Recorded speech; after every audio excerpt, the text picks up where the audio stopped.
حضرت علی شیر خدا رضی اللہ تعالیٰ عنہ فرماتے ہیں کہ نبی کریم صلی اللہ علیہ وسلم نے ارشاد فرمایا، جب شب برات کی رات آئے، شعبان المعظم کی جو تاریخ ہے اس میں 14 تاریخ کا دن گزار کر جو رات آتی ہے اسے شب برات کہتے ہیں۔ شب کے معنی ویسے ہی رات ہے، برات کے معنی نجات، یہ رات ہے ہی نجات پانے والی۔ تو حضرت علی رضی اللہ تعالیٰ عنہ کہتے ہیں کہ اللہ کے نبی صلی اللہ علیہ وسلم نے ارشاد فرمایا، مغرب کی نماز کے بعد سے صبح فجر تک آپ فرماتے ہیں کہ اللہ تبارک تعالیٰ پہلے آسمان پر نزول اذلال فرماتا ہے، یعنی اللہ تبارک و تعالیٰ اس رات میں اتنا کرم فرماتا ہے کہ اس رات میں اگر مسلمان جاگیں، اللہ تبارک تعالیٰ کی بارگاہ میں جو کچھ انہیں میسر آئے، نوافل، قرآن کی تلاوت، کلمہ، تسبیح، درود، مراد و وظائف جو ہو سکے وہ پڑھیں۔ تو حضرت علی شیر خدا رضی اللہ تعالیٰ عنہ ارشاد فرماتے ہیں کہ وہ رات ہے، یہ وہ شب برات کی عظیم رات ہے کہ اگر مسلمان اس میں اللہ تبارک تعالیٰ سے اپنی غربت دور کرنے کے لیے دعا کرے گا تو اللہ تبارک تعالیٰ اسے روزی سے مالا مال فرما دے گا، اور مسلمان اس مبارک رات میں جاگ کر اللہ تبارک تعالیٰ کی عبادت کر جو کچھ بھی نیک اور جائز مقاصد اپنے دل میں رکھتا ہے تو اللہ تبارک تعالیٰ اسے بھی پوری فرما دے گا۔ یہ وہ بڑی خوبصورت رات ہے جس کے بارے میں ہمیں بتایا گیا، اور اللہ تبارک تعالیٰ فرماتا ہے کوئی اس رات جو مجھ سے عافیت طلب کرے اور میں اسے عطا کر دوں۔ حضرت علی فرماتے ہیں اللہ تبارک تعالیٰ ارشاد فرماتا ہے کوئی غریب جو اپنی غربت کا خدا کی بارگاہ میں عریضہ پیش کرے اور اللہ تعالیٰ اس کی غربت دور فرما دے۔ تو یہ عظیم رات ہے، اس کا خیال رکھا جائے، اور جہاں تک ہو سکے یہ رات جاگ کر اللہ تبارک تعالیٰ کو خوش کرنے کے لیے عبادت کی جائے۔ فالتو وقت میں ادھر ادھر گھومنے سے بہتر ہے کہ جس طرح ہو کلمہ، تسبیح، درود پڑھ کر اللہ تبارک تعالیٰ کی بارگاہ میں دعا کرے تاکہ اللہ ہم پر کرم فرمائے۔ حضرت عائشہ صدیقہ رضی اللہ تعالیٰ عنہا فرماتی ہیں کہ میرے آقا صلی اللہ علیہ وسلم حجرے میں تشریف لائے، 14 شعبان المعظم کا دن گزر چکا تھا، رات آ چکی تھی۔ اب جب اللہ کے نبی صلی اللہ علیہ وسلم گھر میں تشریف لائے، آپ اپنی مبارک قمیض اتارنے کا ارادہ فرمایا تھا، تو آپ نے دوبارہ پھر جو ہے اتارنے لگے تھے تو آپ نے دوبارہ پہن لیا اور پہن کے آپ نکلے۔ حضرت عائشہ رضی اللہ تعالیٰ عنہ فرماتی ہیں کہ مجھے عجیب لگا کہ حضور علیہ السلام آرام فرمانے جا رہے تھے، حضور کہاں گئے؟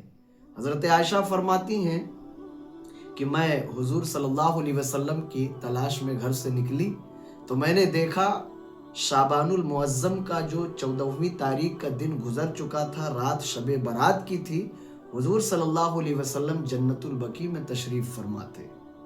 جنت البقیع میں بڑے سے بڑے صحابہ تابعین کی مزاریں ہیں، اور یہ وہ جگہ ہے جہاں حضرت خاتون جنت فاطمۃ الزہرا کی بھی آج مزار شریف ہے۔ حضرت عائشہ فرماتی ہیں کہ اللہ کے نبی علیہ السلام جنت البقیع تشریف لے گئے اور دعا فرمائی۔ پھر اللہ کے نبی صلی اللہ علیہ وسلم جب واپس تشریف لائے تو مجھ سے پوچھا، اے عائشہ تم جانتے ہو یہ کیسی رات ہے؟ تو حضرت عائشہ فرماتی ہیں یا رسول اللہ آپ کرم فرمائے، آپ ہی بتائیں اس رات کی عظمت اور شان کیا ہے۔ میرے آقا صلی اللہ علیہ وسلم ارشاد فرمانے لگے، اے عائشہ یہ جو شب برات کی رات ہے، اس رات میں آج شب برات سے لے کر آنے والی شب برات تک پورے سال میں جتنے لوگ اس دنیا سے جائیں گے آج ہی اللہ تبارک تعالیٰ لکھ دیتا ہے۔ میرے آقا صلی اللہ علیہ وسلم نے ارشاد فرمایا، اے عائشہ اس دنیا میں کتنے لوگ آئیں گے شب برات کی رات یہ لکھ دیا جاتا ہے۔ اس دنیا میں لوگ آئیں گے، ان کو کتنی روزی دی جائے گی یہ آج ہی لکھ دیا جاتا ہے، اور بے شمار باتیں میرے آقا صلی اللہ علیہ وسلم نے بیان فرمائی۔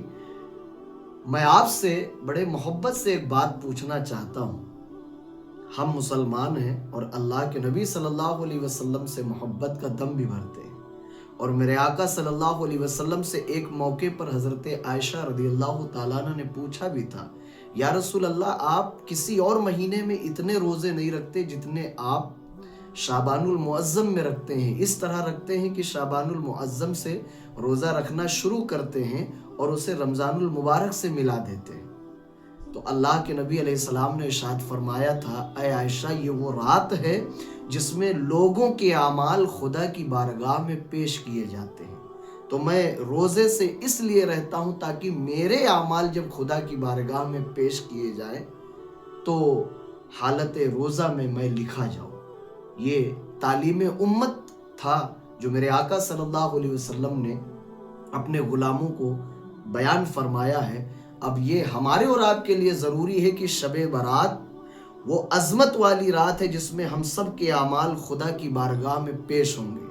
یہ وہ عظمت والی رات ہے جس رات میں دنیا میں کتنے لوگ آنے والی شب برات تک اس دنیا سے رخصت ہوں گے، انتقال کریں گے، سب کا نام لکھ دیا جاتا ہے۔ یہ وہ رات ہے جس میں کتنے لوگ اس دنیا میں آئیں گے، جن کی ولادت ہوگی، دنیا میں آئیں گے، یہ آج رات لکھ دیا جاتا ہے۔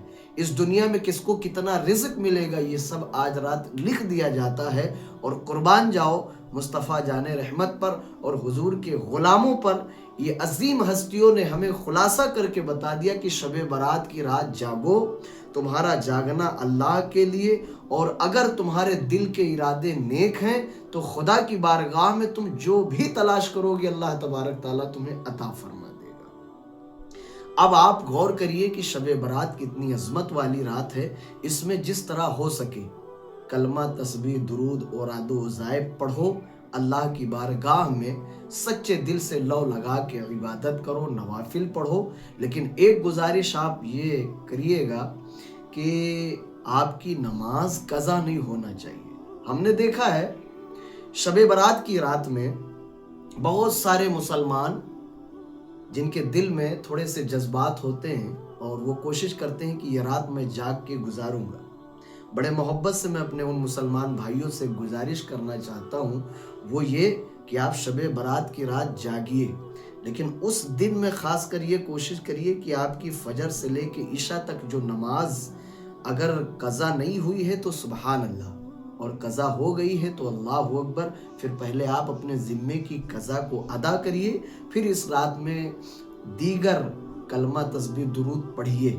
اور یہ بات اپنے ذہن میں رکھیے، رات کا جاگنا، نوافل پڑھنا، یہ ساری چیزیں ایک طرف ہیں، لیکن سب سے بڑا مسلمانوں کے اوپر جو فرض ہے وہ ہے نماز۔ نماز کسی بھی عالم میں انسان کے اوپر معاف نہیں ہے، اور یہ وہ عظیم رات ہے اگر ہمارے فرائض مکمل ہو جائیں، اللہ کے نبی صلی اللہ علیہ وسلم کی جو سنتیں ہیں وہ ہماری اگر ادا ہو جائے تو اللہ کی بے شمار رحمتیں جھما جھم ہم پر برسنے لگیں گی۔ لیکن دقت یہی ہے کہ ہم نماز کی پابندی نہیں کرتے۔ اللہ کرے کہ آپ نماز کی پابندی کریں۔ اس سے یہ جو نماز ہے یہ بڑی عظمت والی چیز ہے۔ میرے آقا صلی اللہ علیہ وسلم خدا کی بارگاہ میں گئے، یہ آپ کی معراج، لیکن اللہ نے فرمایا اے محبوب آپ میرے پاس آئے، یہ آپ کی معراج ہے، لیکن میں آپ کی امت کو ایک تحفہ دے رہا ہوں۔ یہ جو نماز جیسی عظیم نعمت ہے، آپ کی معراج یہ ہے کہ آپ نے اپنے رب کو دیکھا، اور آپ کے امتیوں کی معراج یہ ہے جب وہ اپنا سر سجدے میں رکھیں گے تو ان کی معراج ہو جائے گی۔ تو آپ کوشش کریں کہ نماز نہ چھوٹنے پائے، اور یہ خیال ہونا چاہیے کہ ہم اور آپ اپنی نمازوں سے غفلت میں ہیں، لیکن یہ بات یاد رکھیے گا کہ قیامت کے دن سب سے پہلے روز محشر کی جا گداز بود، اولین پرشش نماز بود۔ سب سے پہلے قیامت کے دن دنیا کے جتنے مسلمان ہیں یہ سارے مسلمانوں سے نماز کے بارے میں پوچھا جائے گا۔ اور آپ تھوڑی سی توجہ دیجئے گا، نماز ایک ایسی عظیم عبادت ہے کہ اس کے بارے میں مورخین نے لکھا ہے کہ غالباً پورے قرآن مقدس میں